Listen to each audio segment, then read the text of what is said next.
Good morning विद्यार्थियों। आज हम जो है हिंदी विषय में हमारा जो प्रकरण था वो अलंकार चल रहा था।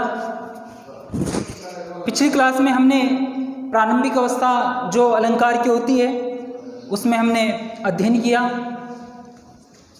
तो देखिए विद्यार्थियों, आज जो है हम इसके आगे जो टॉपिक है उस टॉपिक के बारे में हम पढ़ना चाहेंगे। वो टॉपिक है, पहला था शब्दालंकार, दूसरा था अर्थालंकार और तीसरा था उभयालंकार। इसमें से हम पहले के बारे में हमने जाना और इसके भेद पढ़े। तो इसका जो अगला भेद था वो भी हमने संपूर्ण रूप से पढ़ लिया था। और अब जो है अर्थालंकार के विषय में जानेंगे। तो इसमें अब देखिए, इसमें पहला है जो हम पढ़ रहे थे, उपमा अलंकार।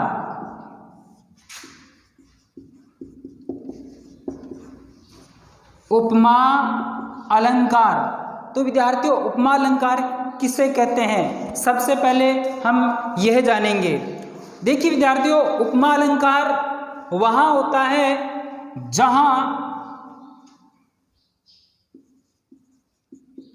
जहाँ उपमान से उपमेय की तुलना व्यक्त की जाए।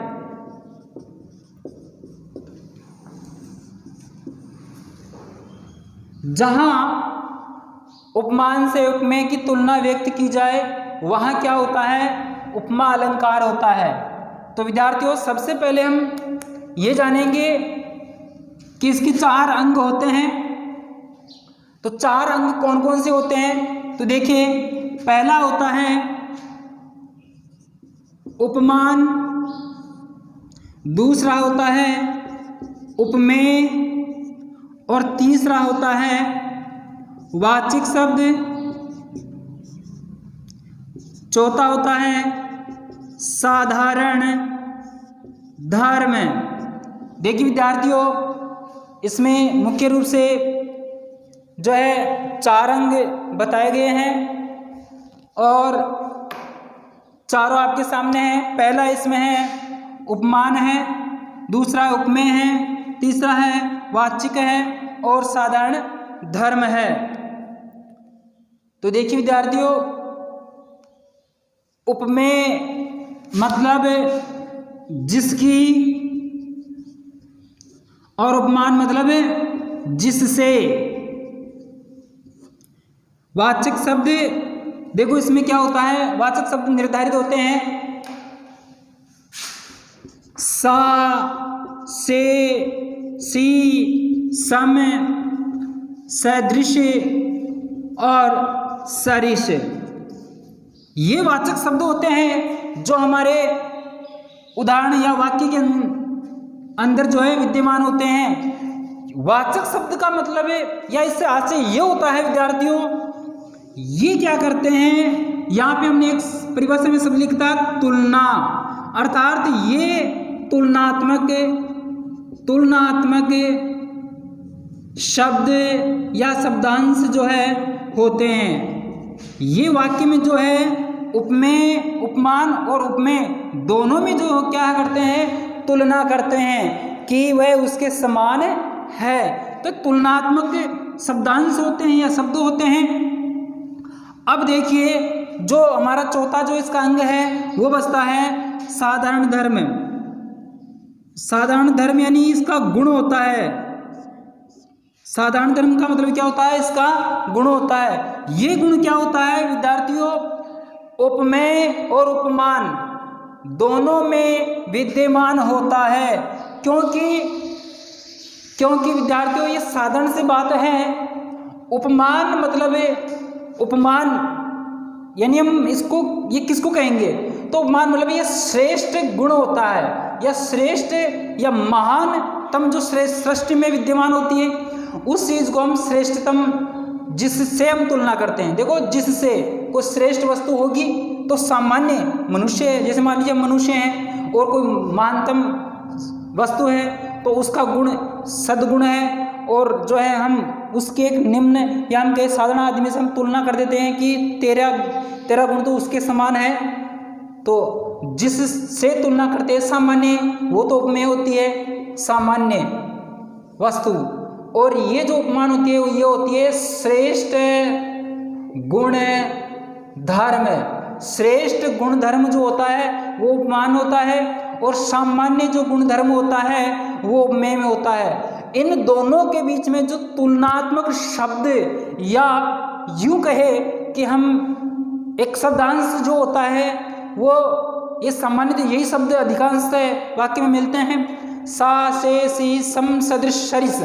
इनका मतलब क्या होता है, दोनों में तुलना करते हैं। साधारण धर्म उपमेय और उपमान दोनों में विद्यमान होता है, इसीलिए हम तुलना करते हैं, क्योंकि दोनों में गुण होगा तो हम तुलना करेंगे। यदि मान लीजिए एक में गुण है और दूसरे में वो गुण नहीं है तो हम तुलना किस प्रकार कर पाएंगे। तो देखिए एक उदाहरण देखते हैं।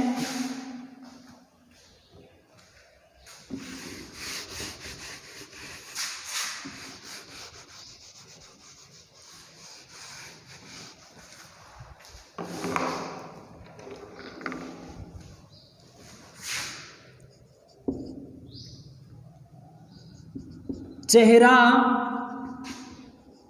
चांद जैसा सुंदर है।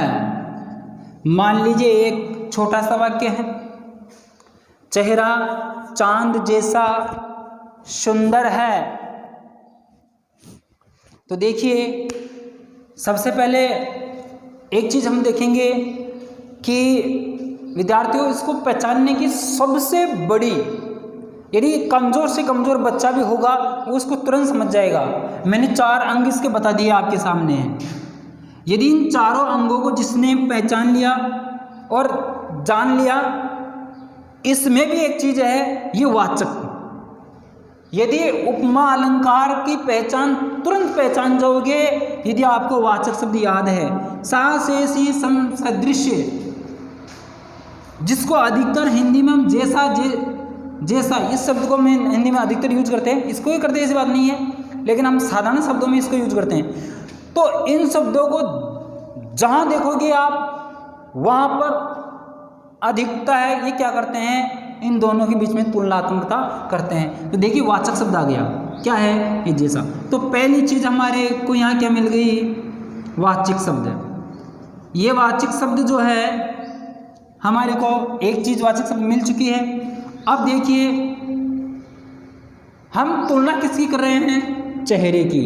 तुलना किसकी कर रहे हैं, चेहरे की कर रहे हैं। तो जिसकी तुलना करें, किसकी तुलना कर रहे हैं, चेहरे की। तो चेहरा तो क्या हो गया, उपमेय। चेहरा क्या हो गया, उपमेय।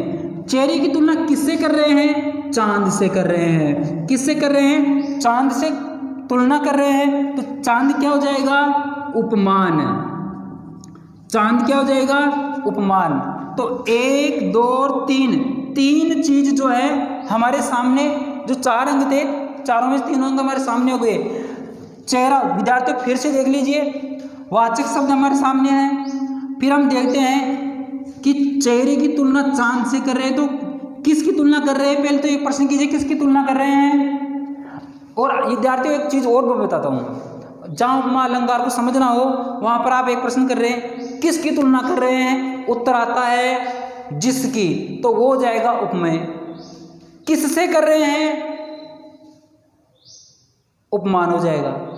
तो जिसकी तुलना कर रहे हैं, किसकी कर रहे हैं साहब, जिसकी, चेहरे की तुलना कर रहे हैं, तो ये तो उपमेय हो गया। किसकी कर रहे हैं, सॉरी किससे कर रहे हैं, चांद से कर रहे हैं, तो चांद क्या हो गया, उपमान। उपमान हो गया। तो विद्यार्थियों फिर से देखिए, अब हम 3 चीज क्लियर करने के बाद में चौथी चीज देखेंगे, हमारा साधारण धर्म। साधारण धर्म का मतलब मैंने पहले बताया था कि दोनों में विद्यमान होगा। साधारण धर्म देखो क्या है, सुंदर। क्यों भाई, क्योंकि किसी व्यक्ति या वस्तु जो भी है, किसी व्यक्ति का चेहरा कैसा था? सुंदर था।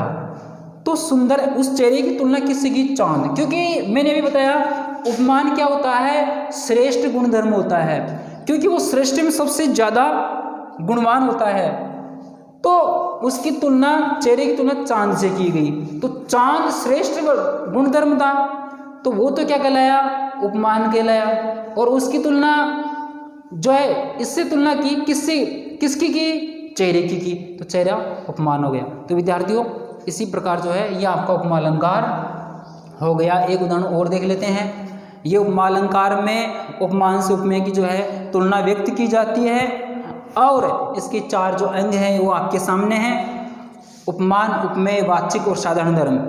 उपमान जिससे तुलना करते हैं वो श्रेष्ठ गुणधर्म वाली वस्तु होती है, और उपमेय यानी जिस वस्तु सामान्य गुणधर्म वाली जिसकी हम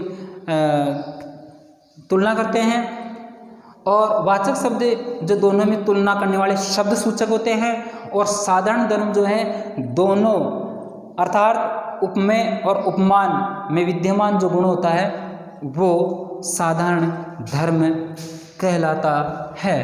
इसी प्रकार एक जो है उदाहरण और देखते हैं विद्यार्थियों समझने के लिए।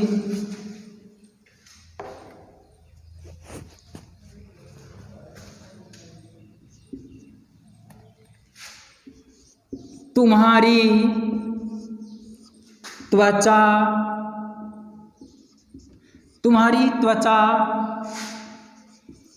फूल जैसी कोमल है। विद्यार्थियों, ये जो है एक छोटा सा वाक्य है। तो मैंने अभी भी एक बात कही कि आप तो बस सबसे पहले वाचिक शब्द ढूंढो, और जब याद है तुरंत पहचान जाओगे। यहाँ पे वाचक शब्द कौन सा है? जैसी। एक चीज क्लियर हो गई। अब आप प्रश्न किया किसकी तुलना कर रहे हैं?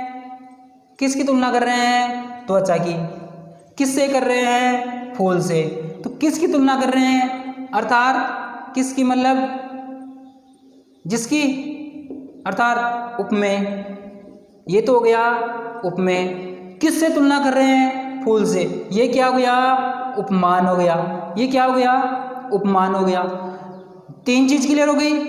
तो दोनों में क्या गुणधर्म है? अर्थात साधारण धर्म क्या है? कोमल। कैसे बेटा? वो ऐसे कि फूल क्या होता है? कोमल होता है। फूल कभी कठोर होता है क्या? नहीं होता है। फूल कोमल होता है।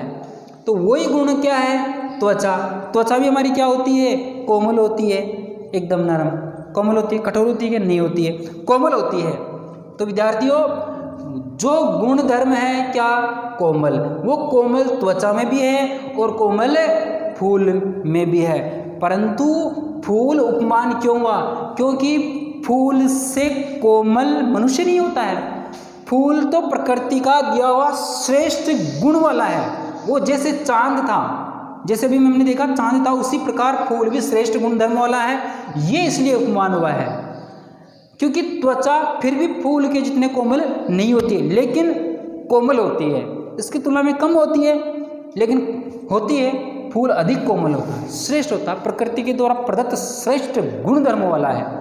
और ये भी प्रकृति के द्वारा ही है, परंतु सामान्य मनुष्य की त्वचा के लिए प्रयुक्त हुआ और दोनों के बीच में तुलना हुई है, उपमेय और उपमान के बीच में। और जैसे ये वाचिक शब्द है और ये गुणधर्म है। तो विद्यार्थियों, जहाँ पर उपमान और उपमेय के बीच में तुलना व्यक्त की जाती है, वहाँ पर जो है उपमा अलंकार होता है। तो देखिए, एक उदाहरण और देख लीजिए।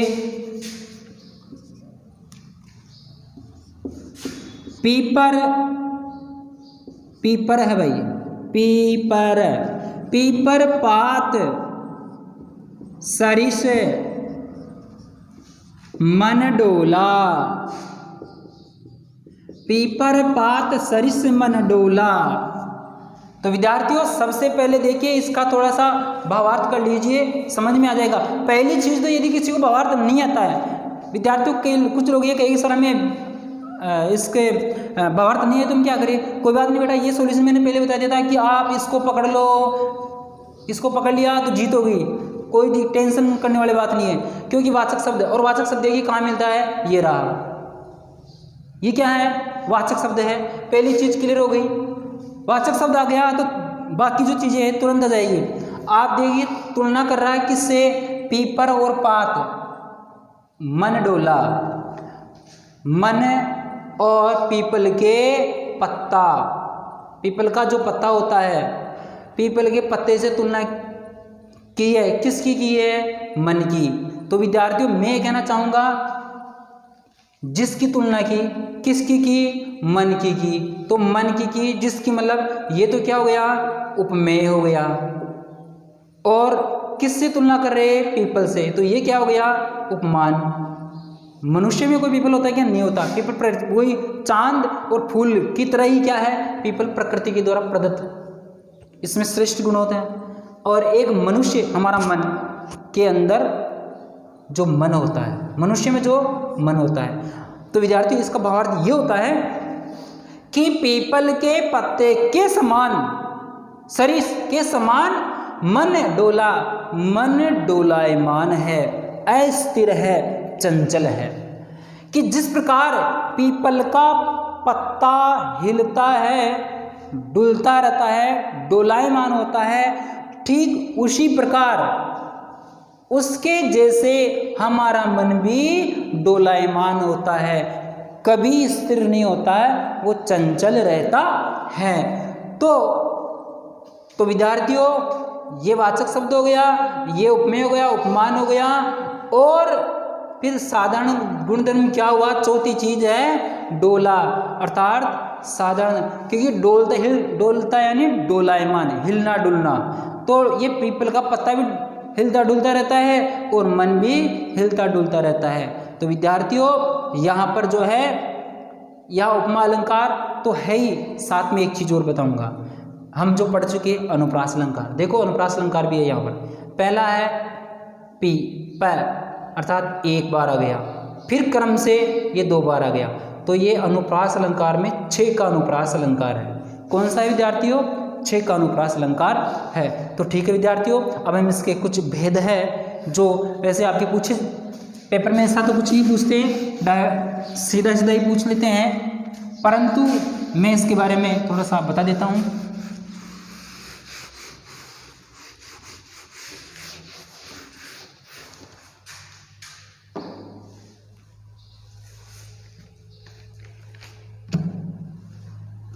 तो विद्यार्थियों देखिए इसमें भी इसके मुख्य रूप से 3 भेद जो है वो माने गए हैं, वैसे 4 मानते हैं, लेकिन मुख्य रूप से जो आपके सिलेबस में है, वैसे इनमें से भी प्रश्न मोस्टली नहीं पूछते हैं, लेकिन फिर भी देखिए इसमें आता है, एक तो पहला है पूर्णोपमा, पूर्णोपमा, लुप्तोपमा, दूसरा है, और तीसरा है मालोपमा। तीसरा क्या है, मालोपमा। तो विद्यार्थियों पहली चीज आपने अभी देखा और उसी आधार में मैं बताना चाहूंगा, सीधा सा है पूर्ण यानी पूरा, पूर्ण मतलब क्या होता है, पूरा। उपमा यानी वो उपमा अलंकार के अंग, ये चारों अंग जहां पर होंगे, जिस वाक्य में ये चारों अंग पूर्ण रूप से होंगे तो वहां तो पूर्ण उपमा होगा। सीधी सी बात है, परिभाषा याद करने वाली या रटने वाली कोई समस्या ही नहीं है। दूसरी चीज है चारों में से कोई भी 1 या 2, 1 या 2, 3 तो ऐसा संभव नहीं है, और हो भी जाता है कि अपवाद होते हैं, लेकिन 2, 1 या 2, इनमें से चारों गुण में 1 या 2 कोई भी 1 हो सकता है, 2 भी हो सकता है।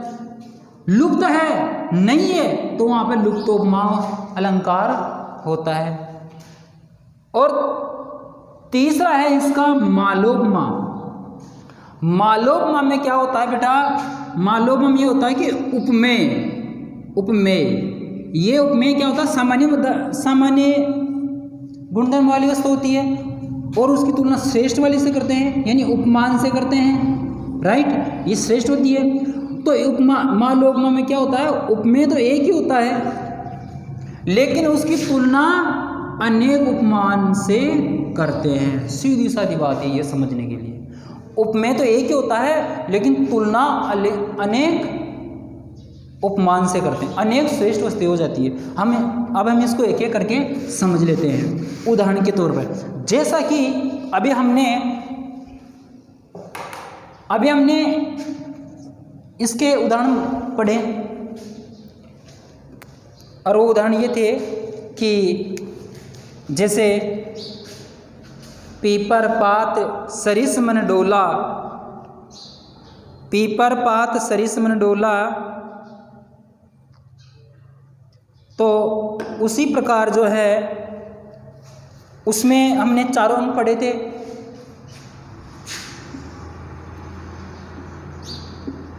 पीपर पात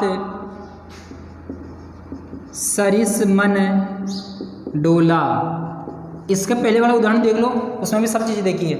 देखो पीपर पात सरिस मन डोला, तो देखो एक वाचिक, उपमेय 2, उपमान 3 और साधारण धर्म 4। ये चारों चीज यानी कि मन क्या है, उपमेय है, सरिस क्या है, वाचिक शब्द है, पीपर पात क्या है, उपमान है, और डोला या डोलना क्या है, साधारण धर्म है, ठीक है। तो ये चारों यहाँ पर विद्यमान है, चारों, एक भी इसमें ये नहीं कि एक भी छूटा हुआ है, नहीं, चारों विद्यमान है। इसका मतलब क्या है, पूर्ण उपमा, यानी कि इसके पूर्ण अंग, उपमा के पूर्ण अंग जहाँ विद्यमान होते हैं विद्यार्थियों, वहाँ पर पूर्ण उपमा अलंकार होता है, यही इसकी परिभाषा है।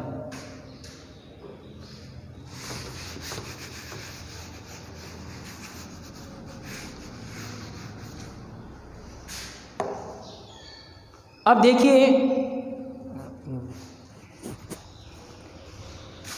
देखते हैं लुप्तोपमा।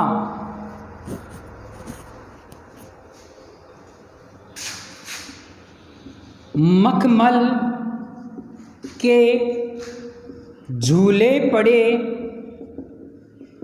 हाथी सा टीला, हाथी सा टीला।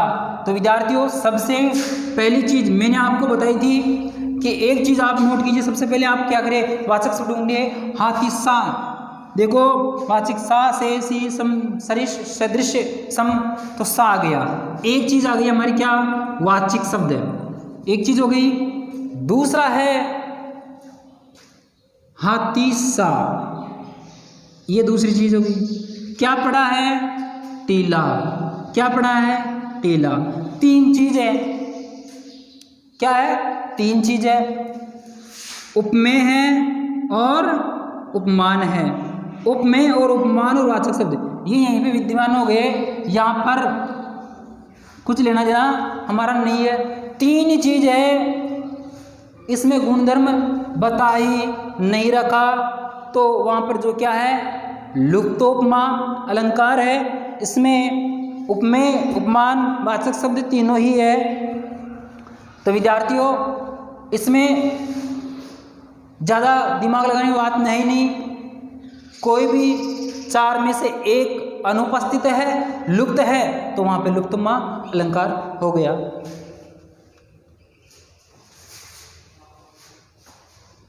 कितना मिनट हुआ? तो विद्यार्थी एक उदाहरण हम और समझ लेते हैं इसी आधार पर।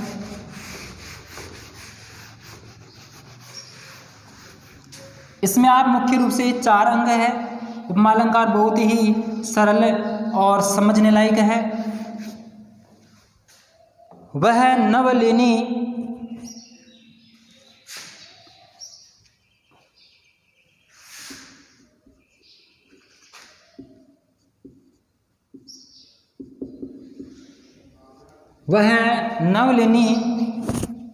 से नयन वाला,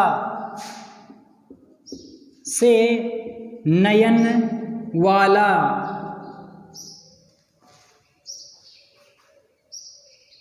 कहाँ है।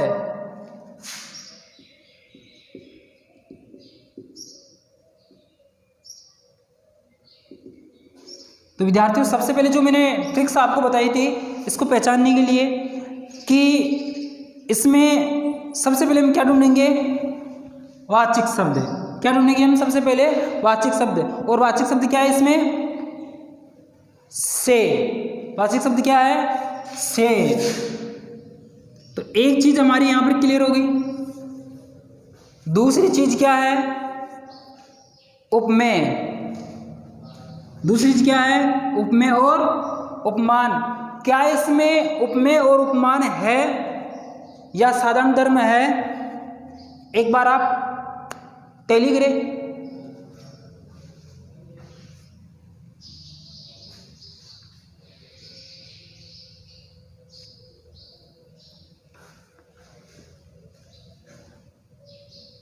देखिए, नवलिनी से नयन वाला, नयन यानी आंख होती है, और यहाँ पर जो है एक जगह साधारण धर्म है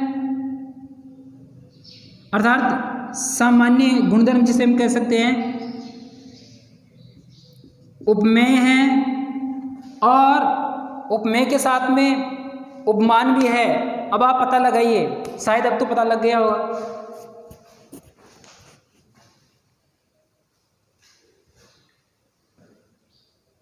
इसमें बिल्कुल सीधा सा विद्यार्थियों, ज़्यादा सोचने की वाली आवश्यकता नहीं है। पहले हमने इसको, पहले साधारण से साधारण चीज है, नयन वाला, आंखों वाला, उपमेय हो गया।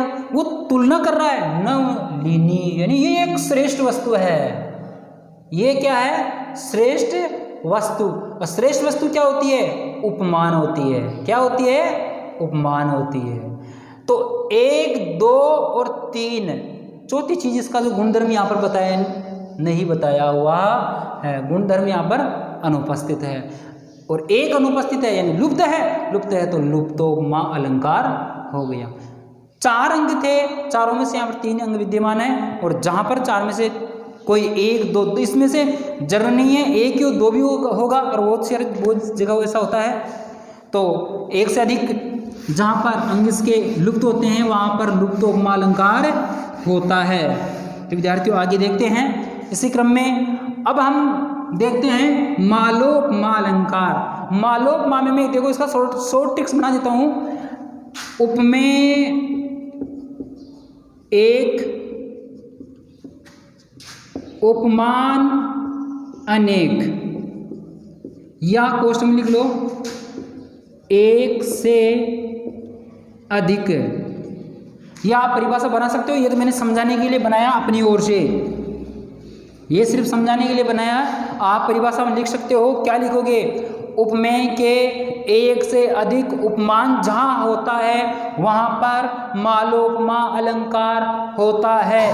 और ये चीज़ में जो है आपको समझाने के लिए बनाई है मैंने कि उपमेय 1 और उपमान अनेक। मैं तो इससे और भी अगर आप समझना चाहो तो आप तो ये ध्यान रखो कि उपमेय को माला माल कर दो, वहाँ पे मालोपमा अलंकार होता है। सीधी सादी बात ये। तो देखिए एक उदाहरण देखते हैं। माँ शारदा, माँ शारदा तुषार, माँ शारदा तुषार कुंद हीरे, कुंद हीरे सी धवल है, हीरे के सदृश धवल है। ऐसे लगा दो, कोई दिक्कत नहीं है। के सदृश धवल है। तो मेरे विद्यार्थियों बहुत ही आसान तरीका है अगर हम इसको समझे तो, और एक ही उदाहरण में ये मालोपमा समझ में आ जाएगा। उपमेय एक, उपमान अनेक। तो सबसे पहले हम वाचिक शब्द पे जाते हैं और वाचिक शब्द ढूंढिए कहाँ है। वाचिक शब्द है सम, सदृश, ये आ गया, ये वाचिक शब्द आ गया, वाचिक शब्द आ गया। अब वाचिक शब्द आ गया तो एक चीज हमारी क्लियर हो गई है, ठीक है। अब देखते हैं कि किसकी तुलना कर रहे हैं, किसकी तुलना कर रहे हैं, किससे नहीं, किसकी तुलना कर रहे हैं, किसकी तुलना कर रहे हैं, माँ शारदा, माँ शारदा। तो माँ शारदा क्या हो गई, उपमेय, माँ शारदा क्या हो गई, उपमेय हो गई। तो माँ शारदा को किसके समान इसकी तुलना की गई है, तुषार, तुषार यानी होती है बर्फ, तो और बर्फ कैसी होती है, सफेद होती है। तो पहला उपमान तो हो गया तुषार उपमान। यहां पर कुंद के पुष्प जो होते हैं वो बिल्कुल सफेद होते हैं, तो ये भी क्या होता है, धवल। तो तुषार पुष्प होता है, तुषार के पुष्प जो हैं वो भी क्या होते हैं, सफेद होते हैं। और हीरे का जो प्रकाश होता है वो भी क्या होता है, सफेद होता है। क्या होता है, सफेद, यानी कि धवल। और देखिए विद्यार्थियों, फिर समझने की बात है, अंतिम इसका जो है गुणधर्म वो है धवल, यानी इसका मतलब क्या है, धवल, सफेद है। अब देखिए विद्यार्थियों, एक दो चीज उपमेय, तीन चीज उपमान और चौथी चीज है साधारण धर्म। साधारण धर्म, साधारण धर्म जो है वो क्या है, धवल। क्योंकि माँ शारदे जो वस्त्र धारण कर रखती है वो वस्त्र कैसे हैं, सफेद है। तो वैसे ही बर्फ के समान है, कुंद के समान है और हीरे के समान क्या है, धवल यानी सफेद है। तो माँ शारदा के जो वस्त्र है वो वस्त्र तुषार यानी बर्फ के समान है, कुंद के पुष्प के समान है और हीरे के समान प्रकाशमान धवल है। तो विद्यार्थियों, चारों अंग भी विद्यमान है और एक उपमेय के अनेक उपमान विद्यमान हैं। अर्थात ये जो बात मैंने 100 ट्रिक्स बनाया, ये 100 ट्रिक्स यहाँ पे सिद्ध होता है कि उपमेय एक है और उपमान अनेक है, एक उपमेय और अनेक उपमान। तो विद्यार्थियों, मेरे अनुसार ये उपमा अलंकार आज पूर्णाहुति है और अच्छे से समझ में आया होगा। अच्छे से एग्जाम्पल चारों चीज़ मैंने बता दी है, चारों चीज़ आप चारों अंग जो है वो याद रखें, ऐसे लिख के इसका अर्थ मैंने बताया, उदाहरण बताए, 3 भेद जो मुख्य रूप से जो आपके आते हैं इनमें बता दिए। अब जो है अगली क्लास में जो है हम अध्ययन करेंगे। धन्यवाद।